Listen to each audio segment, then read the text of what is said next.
Thank you so much for having me here. It's a privilege. The title of my talk is Interest in STEM Learning Out of School, taking stock of technical and political dimensions. I've been studying interest and interest-based learning for the past 15, 20 years. And so I've gone to places like some of you see in the pictures, museum, amateur astronomer sites, canoeing, and some other rocketry and so on. So I want to talk some about this. And first start by saying some about my research. I have three main strands of research that kind of like meld into a larger organic whole. The first one is what I call the nature of interests. The second one is learning out of school. The third one is foundations of cognition. And sort of like connecting all of these, I have equity. I know that's a horrible way to describe, something woven across all of these, but that's the best I could do. So what do I mean by the title, Interest in STEM Learning Out of School, taking stock of technical and political dimensions? There are lots of dimensions to all the work that we do. I have so far privileged the technical. So I'm going to go really deep into some of the technical things I've done. But I want to show it, how is it that I go from the technical to the political and maybe back. I'll stop at the political, but maybe how do I come back and so on. And consider how these things end up impacting or showing up in classrooms. So real quick, the goals are, again, to take stock, look back at my work, but also other people's work, and recent advances on understanding interest and interest-driven learning, as well as out-of-school STEM learning. But I'll do so, like I said, by highlighting both the technical and the political, rather than sort of like backgrounding the rest.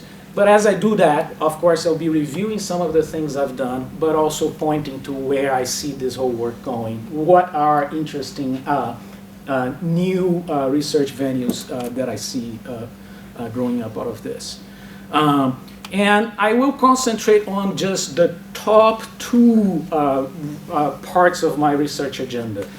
So I'll consider the nature of interest, and I'll be addressing questions of the type, what does it mean to be interested in a practice? What does it mean to be interested in something? What does one do when he, she, her, they are interested in a practice?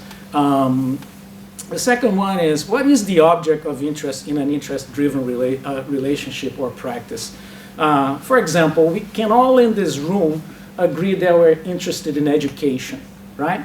But what does it mean for us to say I'm interested in education if all of us are interested in very specific aspects of education and we relate to this field, to this discipline in some very specific ways that are just about who we are, right? So what's the object of our interest, if there is indeed one object? And again, how is it that people learn when they are in interest mode, okay? And I'm going to try to complicate the hell out of these questions. And I think that the mess that emerges is the interesting thing, at least an interesting mess that I want to inhabit. Switching then to learning out of school, these are the kinds of questions that I will be mostly concerned with. What does it mean to know in informal everyday practices? How is it that communities and institutions organize learning in such settings? And how is it that, how does one learn in informally radically tailored practices and settings? And again, you begin to see some of the tensions here in the sense that schools are not that kind of radically tailored practices and settings. So what can we learn from these out-of-school settings that can possibly percolate into spaces of formal education? And like I said, I'll do this by revisiting various aspects of my research, but revealing new finds and new directions. So let me start with the technical, okay? And I have a lot to say about that because a lot of what I did has been focused on that. By technical here, I mean what's theoretically foundational, something that bears on our very conceptions of the phenomena that we are trying to study. So I'll do this in three for three of the major things that we know in interest-based education. One is, I'm going to look into long-term, the foundational structures and processes of individual interests, which are long-term interests. I'm going to do the same for short-term interests, situational interests. And for those of you studying interests, you see that these are the two constructs that organize essentially everything we think about that particular field. And having done that for interests, I'll then switch to STEM learning in interest mode in a technical scientific hobby. So far, so good? Yeah. Okay. Eggs, tomatoes? No. Okay. So there's also another part of the technical that I want to talk about. That's not just the technical, but an aspect of it. And that's how I've framed my whole work and the methods that I've used. And in a way, I claim that I didn't do that on purpose. I did because I thought that these framings and methods were key to capturing the complexity of what I was studying. But what I'm going to claim is that these frames and methods were actually what allowed me to look at the political more directly. So when I do my transition from the technical to the political, how is it that these methods kind of allowed me to see certain things that I had not necessarily seen. And then again, I'm not going to do this as if it were a real talk where I have to get into all the details, but I'm just saying broad strokes, okay? So to start with, my framework is broadly social cultural, so I borrow from a lot of social culturalists. But given that I'm interested in interests, and once you're interested in something, like I said, we're all interested in education, right? I have to immediately insert the individual in the social cultural accounts because I really need to figure out what is it that is specifically being done by each of us. So within a broadly social cultural framework, I very strongly insert the individual and stick to them, and then try to find what's common or different across the practices of all these people that I've followed. That will get me into issues, for example, of identity, even though that obviously is in relationship to the broadly social cultural perspective that I'm assuming, but that will make it very, very precise, or at least I hope. I also make a point of following people across the various settings where they participate, where they do things, the various practices that they engage in, the various institutions that are related to these things that people do. So I don't just study people, let's say, practicing, let's say, a hobby in one place, right? I have to go everywhere where they go and do that kind of stuff, because otherwise I won't know what they're doing. And lastly, my work is generally long-term ethnographies, generally based on visual sociology and anthropology, which means I collect a lot of video, I take lots of pictures, try to freeze moments of life that I believe are important and so on, and that helps me see the social world better as well. Okay. With that said, then let me get into the very first, sorry. Okay, sorry. So let me get into the very first point, which is individual interests, long-term interests. And I'd like to start by reading off of a chapter published in a book, because I want to show you how is it that interests have been conceptualized. So I'm going to read a story that is very, very common and told everywhere, even though it's from 1992. So it starts like this, and you don't need to just listen, because if you try to read it, it's a lot. Maria works as a teacher and takes courses in education in her free time. She has decided to take an introductory course in word processing and programming in BASIC. Mind you, this is 1992. Okay, it's old, but it still counts. You can find these stories out everywhere. She believes that being able to use a computer will aid her in both her work and her studies. But this is not the main reason for Maria's decision. Something about computers just grabs her. She sees the computer as a mental challenge. All the students in the course, including Maria, have the opportunity to use a computer at the school. They can work on it as often and as long as they wish. At first, Maria took advantage of this opportunity in order to get some individual practice on the sample programs used in the course. Before long, she began working on a program of her own, one designed to calculate a person's ideal weight. On 12 separate occasions, Maria voluntarily went to the computer lab to develop and improve a program that gave personal feedback about changes in weight. While programming, Maria ran into a number of problems that prompted her to consult some of the literature about BASIC. And on and on and on, I could keep reading. You've seen these stories told everywhere, right? These are stories of people getting, quote, interested in something and engaging deeply in it, and then sort of making a huge effort to learn and so on and so forth. Down below, this comes from Prenzel, Manfred Prenzel. He will say the following things, okay? He will say, Maria, so now he's going to pin down what's happening here and what's really an interest.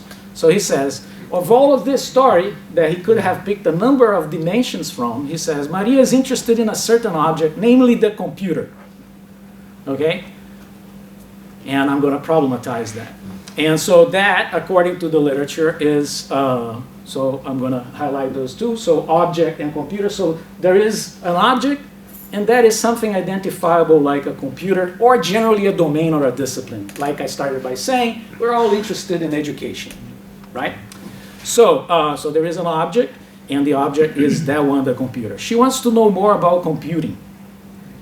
So there you go. This is another characteristic. It's how I was having a conversation earlier with Brian. How do you operationalize interest? So I'm just doing here what the field does, and then I'm going to give you my own perspective on this. So she wants to know more, so it's an epistemic orientation. She's also emotionally involved. There's a positive affective component to it. Computers and computing have a special importance to her, so there is a value orientation. We all value education in some ways or another. She's engaged in computing activities on her own, not caused by, by external contingency, so it's what's called an autotelic activity. So again, I have a hobby. I don't get paid for doing that hobby. That's what we consider to be sort of autotelic. There is no external reward for it. Okay. Now, this, however, is what we would call in qualitative methodology an imaginary case. So if you read Howard Becker, What About Mozart, What About Murder, I highly recommend that book. It talks a lot about imaginary cases. And imaginary cases are essentially just an idealization of a situation or of a character. And it serves the purpose, it's just imaginary, but it serves the purpose of informing you, the researcher, what kinds of things you should be looking for if you were in that situation. Okay? You can find tons of imaginary cases in the literature. It's quite amazing how attracted we are to that. But the problem there is that it lacks empirical validation, right? So Flavio decided to go after it and say, okay, what happens really when people are interested, and what do they do when they are practicing, let's say, a hobby, something for which they've, voluntarily signed up for, something that they really like and they search for, and so on and so forth. What really happens? And so I decided to study long-term persistence in a hobby as a window into the structure and dynamics of interest-driven participation. So how do they use their time in the practice? Where do they go? And so on. And why did I do that? Well, like I said before, hobbies are paradigmatic of long-term, interest-based engagement. Again, this is all over the literature. No psychologist discusses that that's not the case. And therefore, an excellent venue for the study of individual interests. And I did that for, like I showed at the beginning, amateur astronomy and model rocketry. And more recently, canoeing. Some canoers doing citizen science work in the rivers of Texas. So I haven't reported on that. So, real quick, how did I do this? And I'm going to show you just one little piece with the astronomers, but I did this all together. So basically, I followed two astronomers around. They were my focal subjects. Mitchell, who had been practicing on and off since childhood, but who was very active starting when I started doing the research, And there was another person, Sally, who was 1 year in the field but then moved out of the country. I followed these people for about 2.5 years. They went everywhere, so that's just one of the sites that I went to following them. This is Mitchell, and he's interacting with a woman that is so expert that she writes on, she's an amateur astronomer, but she writes on astronomy magazines. So these people are really, really, really strong. I interviewed him at home. I went everywhere. And he had like 300 pages of observational field notes that he let me copy. So let me just show you a couple of things about him and where I found him. That is one particular event inside San Francisco where they do outreach events. So basically, you, as an astronomer, you go there just to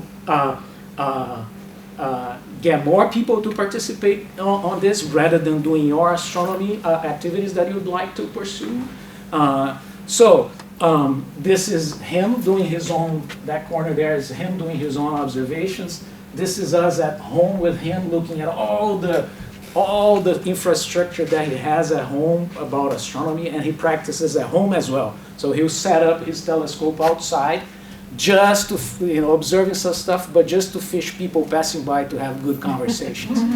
Okay? So if you begin to really look, why is it that you do the little things you do related to the hobby, then it kind of like escalates. It becomes this thing full of tentacles into your life, and you don't know anymore what interests you. Because you go to the field, what are they doing? Well, they're just talking.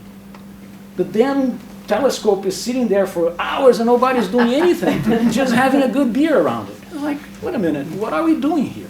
Right? Is it astronomy? What is it? Right? If you begin to look at your lives, your professional lives, the people come and knock on your office, and then after you look, it's been an hour, you're having a conversation. But that's part of work. That's part of how life unfolds. Okay? That's what I wanted to capture. What are all these things, how are all these things connected, and how is it that they all make sense so that I continue to pursue the things that I like? Okay, so real quick, over the long haul, people develop multiple preferences in a practice. In the case of Mitchell, he was teaching, he loved to teach. And if you begin to look at at what he writes and how he writes about how pleasant it is to go to outreach events and teach people. So, he doesn't do astronomy simply because he likes the objects of astronomy, but because he gets to hang out with people, because he gets to teach. He's like a frustrated teacher. He would like to be somewhere teaching, but now he can do all of that. He likes to take notes, so he's a writer. So he finds a way to insert writing into his astronomy career by writing 300 pages of observational notes. Who does that? Right? Who would do that? Who would waste time doing that? Well, he, right? And people have all of these things, right? So that at the end of the day, and because he likes to read, not all astronomers like to read books, but he has this massive library that he likes to read and does this stuff, right? And at the end of the day, so I said, rather than having one simple thing that connects you and the object of interest, what I'm saying is that you develop a variety of interests. I call them preferences. And I'll be the first one to say, yes, I haven't fleshed out the ontology of these things. I need to get better. But yet, let's just call, when you're interested in something, you have a bunch of interests, and you engage yourself as a whole. Right, as a full person, all parts of you are into it. There are certain parts now, certain parts later, and other parts there. But it's in this possibility of using all pieces of interest in me that I engage in these things long term. What happens as well is that these preferences development or emerge attuned, connected to what I call conditions of practice. And conditions of practice are essentially just constraints and affordances of the places, the settings of my life. So, for example, the availability of practice settings, the availability of telescopes, the fact that I can drive to observe up in the mountain, and you see exactly how this is becoming more and more political, because things like socioeconomic status, gender, and so on and so forth will also bear on this, right? Okay, but so far, yeah, sorry, I have two conflicting, sorry, but that's it. So what I said, in the end, what we want to say is preferences cluster in structural long-term structures that are in attunement with conditions of practice, and the gluing of preferences and conditions of practice constitute what I call a line of practice. Okay, and people engaged in practices of interest where they perform or they persist for a long time, they tend to have several lines of practice. So a quick scheme would be something like this. Oh, well, yeah. So it's like all your conditions of practice surrounding your life and just two lines of practice developing and moving in the future, moving towards the future, and they have some preferences and some conditions of practice that are that they share. Okay, but the idea is you persist long term on any activity, any practice that you care for, that you're quote interested in, because you can engage all aspects of yourself across time and space. That you keep participating in a practice. The object of interest in an interest relationship is not a topic or domain, but rather a plethora of personal preferences that reach deep into your own life. Does that make sense? So if you're doing education for 20 years or however long you've been doing this, you will see how deep it meshes into your life, how far it goes with you. When you travel, when you go into a library, when you go into a bookstore, when you go into the restaurant. Everywhere these things follow you and emerge in particular ways. That's what keeps you going. And this particular view of lines of practice, right? Given that we are in Chicago, I thought I was going to bring some Dewey. You know, it really goes with a Deweyan view of what interests are. So this is Dewey in 1913, okay, saying things like, it is objective, right? So it has an object, but, I'm sorry, sexist language, but we say a man has many interests to care for or look after. We talk about the range of a man's interests, his business interests, local interests, and so on. We identify interests with concerns or affairs. Interest does not end simply in itself, as bare feelings may, but it is embodied in an object of regard. So you see that he still says it's related to an object, but he makes it the object really broad, right? So Dewey himself was already thinking in these terms, right? I love this one. Genuine interest is the accompaniment of the identification through action of the self with some object or idea because of the necessity of that object or idea for the maintenance of self-initiated activity. Our first conclusion is that interest means a unified activity. Okay? So far so good? Yes. Okay, cool. Eggs, tomatoes? No. Okay. So that's the part for, so I've complicated the idea of individual interest by saying like the object is interest is fuzzy, you engage as a full being, there are parts of you that are borrowed and now are playing a part on this thing, and you didn't even know it belonged here, but there you go. Yes? Flavio, just to make sure I'm hearing what you're saying, the computer for Maria, learning basic as an object, was literally construed as a material object. Dewey's construction of object here is more like an activity theoretical idea of object as the motive for engaging in activity. Is that how you're reading it? Is that what you're saying? Yeah, right? And there you have actually several motives, Yes. right? Yes. Rather than one focused and it's an object, and it's because that object is challenging and so on. I think we've been caught up in that particular kind of narrative for too long. Yes. Okay, so this is one. Thank you. Now, let me switch to situational interests, like the short-term interests, right? So I've solved the problem of, let's say I solved the one. Now I'm going to solve the other one. Okay.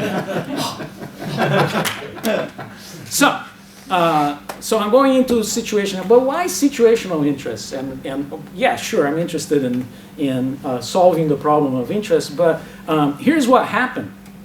So I did the lines of practice, but the reaction to that was like, so what? Schools are not about long-term interests, right? Schools are not about that kind of interest that you've been studying. Sparking new interests in students is what we need. Lines of practice tell us nothing, right? In fact, there are authors who will say, like, there's nothing interesting for students in the classroom. There are no interests that they have that can be brought into the classroom. Like, really? That can't be true, right? But that's the kind of reaction that I got to this prior work, that won't help in anything in the classroom. So you need to be solving the problem of situational interest. Okay, I'll try that. So here, I'll start by defining how is it that situational interests are understood and framed. So a situational interest refers to a short-term spike in one's attention and participation, and it is triggered by the environment. Okay? So you were doing something, here's a common narrative. Students were taken to an aquarium, and they were allowed to interact with some animals, let's say, squids and whatnot, and the touching of it was a novelty or something like that, or was surprising, or was a weird experience, whatever it is, okay, that all of a sudden sparked my interest, sparked my desire to engage further with this, and that was it. It's this spike, a raise in participation, a raise in attention, therefore a real raise in learning, but it goes away, right? And the idea here is, how do you sustain that, okay? But that's it. So it's a trigger, and it's triggered by novelty, hands-on experiences, surprise, and so on and so forth. Now notice that this particular way of framing interests, in reality, what it does is it captures or denotes, right, a discontinuity in my experience, okay? So it's like this. You were doing something, right? And then all of a sudden, it's like we're sitting here, we're here, and then a mouse goes by, right? So nobody was expecting the mouse to walk around, and so it's an it's a disruption, it's a discontinuity in the stream of experiences, okay? Now, so again, the very idea, the very word of triggering already signals that, right? The very term triggering means that, yes, things were traversing, were moving in a certain way, but all of a sudden there was a bump, a before and after your stream of experiences, okay? I have an alternative proposal. And my alternative proposal is that discontinuities in activities, they take place, again, in space and time within a stream of continuous activities, or what I call continuities, and within which the whole of one's experiences takes on meaning. So the fact that a mouse, for example, could walk here and sort of like be a discontinuity in our experience says the following: yes, it is indeed a discontinuity, but it happens within a variety of continuities, right? The talk will continue. We may jump and yell or whatever, but the talk will continue, and there are certain things that we know we have to do, and so on and so forth, right? So that's the point. My suggestion, my alternative proposal is that the very structure of situational interest is one of continuities and discontinuities. And if you're going to really design stuff that keeps your student interested, you have to be thinking about it in terms of not only triggering, whatever that might mean, but also triggering in a way that makes them borrow things that are continuities in their lives to bear onto the activity, right? In fact, an emergent new interest in your life could just be the remaking, the regluing of old interests, of older patterns of work in new ways.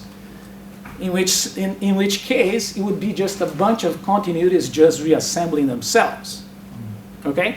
So I think that the way we've conceptualized situational interest has a huge problem because it has forgotten has focused on this and forgotten the rest. Forgotten exactly the continuities that give sense, that give meaning to our lives. Okay? So my point is that understanding how continuities and discontinuities are reflexively related in the emergence of an interest can shed light on how discontinuities are taken up, how interests develop, and so on and so forth. Okay? To make that possibility, I have to run. Okay. To make that more easily visualizable, I'm beginning to use this metaphor of the fabric of activities. So think of your life, of all the things you do in life, as modeled as a fabric in which each thread is one activity in your life. Okay? So if a new emergent interest appears in your life, it will be a new thread, and it will be threaded at certain points, but not threaded at other points. The points in which it is threaded are exactly the points in which that new activity found continuities with your repertoire of activities. The points in which the new thread is still hanging are the points that still need to be woven and have not connected to other parts that are continuous to your life. But if you think, again, just in terms of discontinuities, you won't understand the full structure of how a new interest emerges and how it takes hold. Does that make sense? Okay? So again, continuities are seen in how new threads are woven into one's existing fabric of activities, how they touch and connect various threads, and the discontinuities are just the hanging or loosely tied threads. So I've done this with students in after-school programs and also in hobbies. And like I said before, you see that emergent interests recruit a whole lot of aspects of one's life. In a way, it's the old being remade and put together in new ways, and perhaps including truly new discontinuous features of the environment. So again, implications for designing learning environments, implications for teaching. If you want to really grab students' interest, you design so that students can incorporate parts of their existing preferences, which are continuities, and bring them into the lessons. It's the same as designing good instruction, right? It's not like I'm saying anything that you didn't know, but I'm saying it from the perspective of theorizing interests. In a way, it keeps matching everything that you know about how you design for good learning. So that's with interests. So now I move to learning in interest mode. And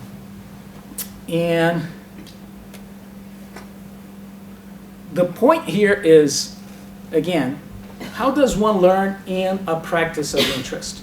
And we have, from the beginning when we saw the first part that I read, if you were to follow what Prinzel said, you would see that the point is that people put a lot of effort and continuously learn in a practice of interest. Now, is that true of you? Do you try to learn everything you can about education? Not really. You're very selective in the way you do that, right? You don't just read everything. You wish actually you could, but you can't, right? So you're very selective about the exact things you go after. So that the point is that we believe naively that being interested in something generates a lot of learning goals, when in fact you have social goals, you have learning goals about everything else that has nothing to do with the hobby, and so on and so forth, right?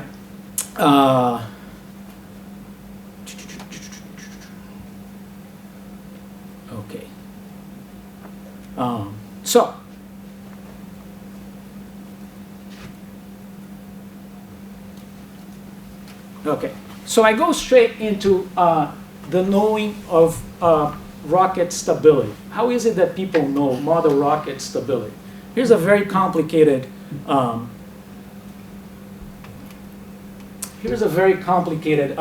conceptual space where, just think about it. You have a hobby, and you're going to try to make everyone that practices this hobby understand that the rocket must be stable before it can fly. And that's a very difficult thing. Those of you who know physics, I know there is one in the room that knows it very well. There are two things that enter the complicated equation here. There's something called the center of gravity and the center of pressure. I won't get into these, the details of it, but that, for model rocketeers in the field, that defines everything they need to know. And there is a relationship between these guys. So if the center of gravity is behind the center of pressure, this is a completely unstable model. If they're the same, it's an iffy case, but generally speaking, you want them separate enough. Okay, that's how they talk about it. The point is, if you hang out with them for too long in the field, you figure out that there are all these ways of figuring out whether a model rocket is indeed stable and flyable or not. But you can do that without ever calculating it. Okay? There are several computer models that can calculate this, and you can just enter parameters of your model, and you know whether it's flyable or not. But nobody does that. Can you imagine having to do all of that to have fun? That wouldn't be fun anymore. But yet, everybody knows where to find the calculation, where to find the models. They know all the resources that exist. But you're not allowed, but you can decide how much you know. Does that make sense? So you can talk to any of them. You can talk to any model rocketeer and say, how do you calculate stability? And they'll say, oh, it's pretty complicated. It's in the back of the book. There is this method, there is that method, there is that other method, but you don't need any of that. Let me show you. Right? So they can choose any of these ways of knowing, and it's context dependent, and they can use it depending on the moment. Okay? So, what do you find in the end? And I'm going like very fast now, so that I can reach everything. I can cover everything. So, again, there are multiple and flexible ways of knowing stability. They are all context dependent. They are aimed at efficiency and time-saving goals, so that they need there's no need for formal calculations. So that learning goals are not necessarily prominent. So again, we have this idea that if I were only to make our students so interested, they would like to learn everything and they would study until they die. Not true, right? Not true at all, because in truly interest-driven learning, that's not how it goes. People don't always form learning goals, and when they do, they're very specific about them. They may not be what you as a teacher had in mind, okay? So now I've done the technical, and I said I had a lot of technical stuff to say. But now I want to start showing you where the political lies in the technical, okay? And so the first thing is, like I said, all of those things in my methodologies and in my framings, right? The fact that I use ethnography, that I collect everything that people do, that I collect all the documents from these institutions, that I collect books that are part of libraries that have stuff to do with model rocketry and so on, so that I can see all aspects of the model rocketry practice, allow me to see things, to poke my data in different ways depending on what I'm trying to do for the moment. So let's look at some stuff about intersectionality and, for example, socioeconomic status. The point is that the theory, the concept of lines of practice, has been accused of overlooking a number of important parameters regarding who gets to participate and persist, let's say, in a hobby or in going to museums and so on and so forth. We all know that, right? And this is particularly important if you look at the population that generally frequents these practices and settings. So, very few women in model rocketry, as you would obviously guess. Some 30% women in amateur astronomy, but never Latinos, never African Americans. It's a very exclusive particular set of groups that do this kind of thing. And again, if you look at museum studies and you see who participates, who visits museums, you find very similar pictures.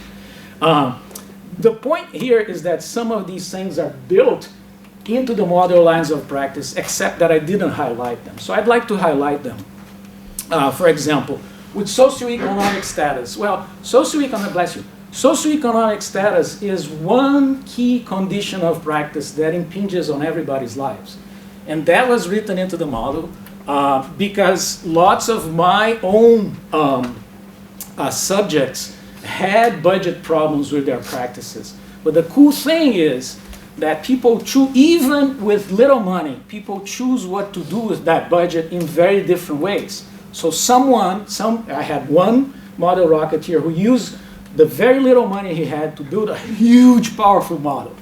And that's all the money he had, right?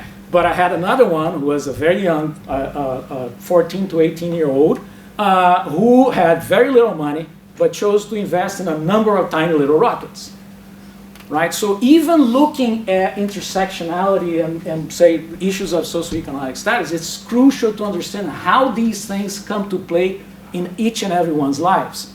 And that is, again, captured by lines of practice. How about identity? Things like, another political way in which political issues show up or embedded in the scheme of lines of practice is that of identity. So gender identity, ethnicity identity, socioeconomic status identity. And from the beginning, I've insisted that identity is a key makeup in people's lines of practice. Okay, I did not highlight, because I didn't see, I always made identity be one preference, and I never had in my data true manifestations of the gender identity or ethnicity identity.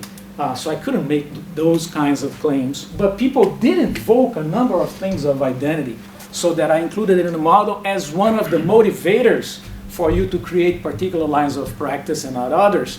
So for instance, Mitchell had this idea that he was going to become a serious astronomer, and that serious astronomers do a particular set of things. So he built some of his lines of practice around that. So the point here is that when I said I didn't fully work out all the ontologies that make up this full motivational self that I am, right? But identity is certainly one of them, and it has always been a part of lines of practice and sort of like brings in the political into the technical of my work. Does that make sense?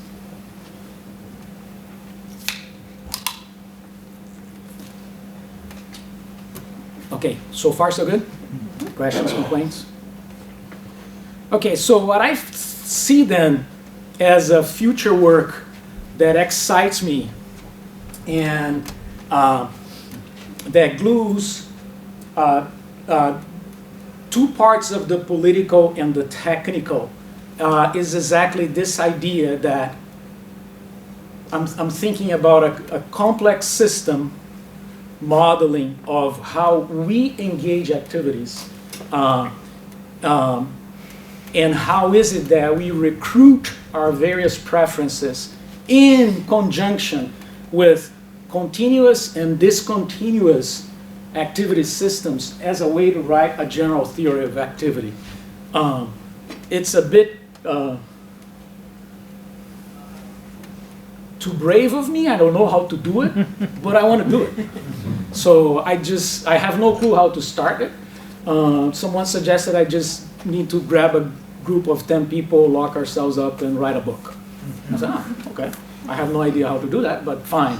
But that's where I see this going, right? I think that now, having mapped out how is it that lines of practice emerge and sort of develop, and having looked at the ideas of continuities and discontinuities as mechanisms for the emergence of new activities or the gluing of old activities into new ones, is what I think would lead us into this particular more general ways of describing how is it that you are more or less engaged in certain activities. There is only participation. From this perspective, I'm essentially dissolving the idea of interest and saying you're just more or less engaged, and this kind of thing goes with rhythms in life, and that's what I'm trying to find. Does that make sense? Okay. Oops, sorry. So again, continuities and their interaction and development as means of pursuing a general theory of activity. Moving now to one more piece. Yikes, I'm going to fulfill the full 1 hour. I never thought I would be able to do it. So again, how do you organize practices for knowledgeable participation? So this is one last example of the political and the technical. Again, organizing practices for knowledgeable participation. Basically, you may organize a participation for failure, say for instance, high stakes testing in schools, right? If you keep pushing that forever, then you're most likely organizing things around a failure idea. But you may organize for knowledgeable participation, and all hobbies have done that. All hobbies have organized themselves so that people can pick up the hobby in whichever way they want, and then make up whatever they want of it, and leave whenever they want. So I'm not saying that schools should be like hobbies. I don't think that that's possible, right? But we do have models, right? And I think that model rocketry is an exemplar of a system organized to foster knowledgeable, interest-driven participation. And again, going back to model rocket stability. Like I said, figuring out, calculating how is it that a model, whether or not a model is, a rocket is stable is very hard. But in model rocketry, they've simply eliminated the need for you to know how to calculate that. They just make a number of ways of knowing that stuff available, and you pick up those that you want, the time you want, and you mix them up when you want. Okay, so it's sort of like this. Generally, if you looked at the old communities of practice narratives, right, what you have is you want to have the beginning has low, everything you do has it's low cost and low consequence. Remember that the tailors start by just like sewing the buttons. So again, low cost, low consequence, right? Rocketry is interestingly different, right? You have a steep threshold. You have to learn the physics of rocket stability. That's super hard before you can even design to fly. So that would take you a long time to become a full participant. But model rocketry, the system, right, of individuals, plus community, plus manufacturers, a lot of what happens in model rocketry, figuring out the stability of the model, has to do with the fact that manufacturers have made things to be stable to start with. So you can buy bits and pieces, and if you just buy bits and pieces and glue them the right way, it's stable by definition. So the materials already come with knowledge embedded in it, right? So again, I'm not saying, right, that schools should become hobbies. I never said that.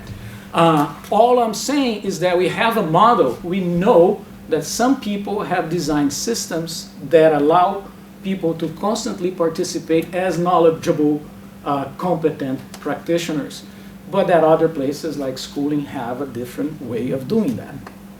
And now, to finish, I'm glad that I got here. I want to talk then just about the political. And a lot of this is in part what's coming up in my most recent work. It's mostly really the deepening of it, the deepening of the political that I've been talking about. So all along these 15, 20 years studying interest in hobbies and museums and so on, I was obviously aware of the political dimensions of hobby practice, but I just didn't have enough time and knowledge to treat these things properly. So let me give you a couple of examples of where this is going. So both amateur astronomy and model rocketry are obviously spaces where you reproduce militaristic ideologies. So for example, the history of model rocketry, there's a movie, what's the name of the movie? It's with Tobey Maguire. October Sky? Yes, October Sky. Where you see that immediately, right? You know, you don't need to read a history textbook. Where the history of model rocketry in the United States is inexorably directly related to the Cold War and the space race and so on, and all of that obviously exists within the hobby and it doesn't die out. Astronomy, the same, right? It ties into space exploration. The same ideologies circulate. So here's a couple of things that I'm doing right now. I somehow luckily inherited like a treasure trove of newsletters, amateur astronomy clubs newsletters, from old stuff, where you really get to see the history of who is included in this field and who is not, who is teaching or who is not. So I'm sort of like leaving my ethnographic life and going into document analysis and some of this stuff and trying to understand how the history has shaped what the hobby is today. So in amateur astronomy, for example, you see like old NASA coverage of, for instance, a training where the teacher is obviously some white folk and the student is some African American woman or something like that. You begin to see all the symbolic divisions within the field just by looking at these old documents. So that's one of them. Model rocketry, sorry. Oops. Model rocketry is the same, right, with historical document and text, but in the field, it becomes quite obvious at the minute you enter it that there is a huge militaristic sort of like thinking behind it. And I'll show you just a couple of images and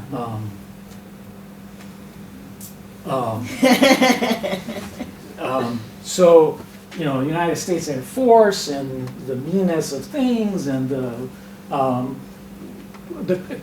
exact copies of old American or Russian, you name it. It's not confined to the United States, right? This militaristic ideology is everywhere. I just happen to be treating it here. But if you look, I have actually references to Czech and Russian texts on this, and it's essentially the same. It's all about the militaristic uses and so on. And the same here, right? These are again old magazines where you see, you know, this is the beginning of the whole craze with model rocketry, and here you see the American space program, all the rockets from that time, a bunch of white males, of course. This is a Saturn rocket, and so on. So just try to get to understand that history and who got to be a part of it or who did not, but also, and I think more interestingly and more importantly, how is it that these things eventually make it into the classroom, okay? Because it doesn't stay just in the field of model rocketry and out there. It goes into your classroom. And guess what? Model rocketry right now is way more prevalent in classrooms than making. Obviously, right? It's obviously the case. Making just started, and you know, model rocketry has a huge history, long history, right? Could you try again? Yes. I'll try again. And so this is sort of like, I just wanted to show you two things. You won't be able to see it very well, but so I've collected lessons on model rocketry at all levels, right? And I'm going to read you one. It says here, the armies of the surrounding countries are continuously invading your country. Your country is named Atakistan. Okay, it's not United States of attack, it's Atakistan, all right? It's not the, you know what I mean, right? So you know who we are targeting here, right? Deep in southeastern Europe, your company manufactures sounding rockets normally used to study upper atmosphere.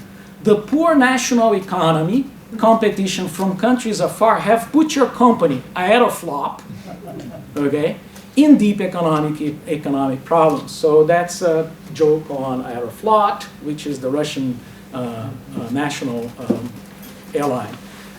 Then it keeps going. The company's chief engineer, Dr. Niemi, so that's a reference to Nazi Germany, will examine the quality of your workmanship before flight. This will affect your pay raise in the next salary review cycle.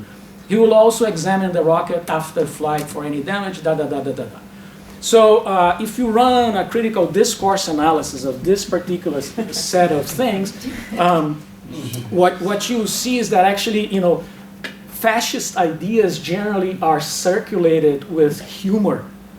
It's a very important thing in discourse analysis to see when are you using humor and for what. And in this particular case, a lot of this is only circulated if made funny, right? If the genre leads to that. So that's where I end. And what I'm asking is that, yes, the technical is important, and we want to motivate our children to be truly engaged in these activities that we design for them, be it school or outside. But understanding the political dimensions of these activities and what they touch upon, right, is something that is crucial, I understand. And I believe that we need to be attuned to that, both, again, the technical and the political. Thank you.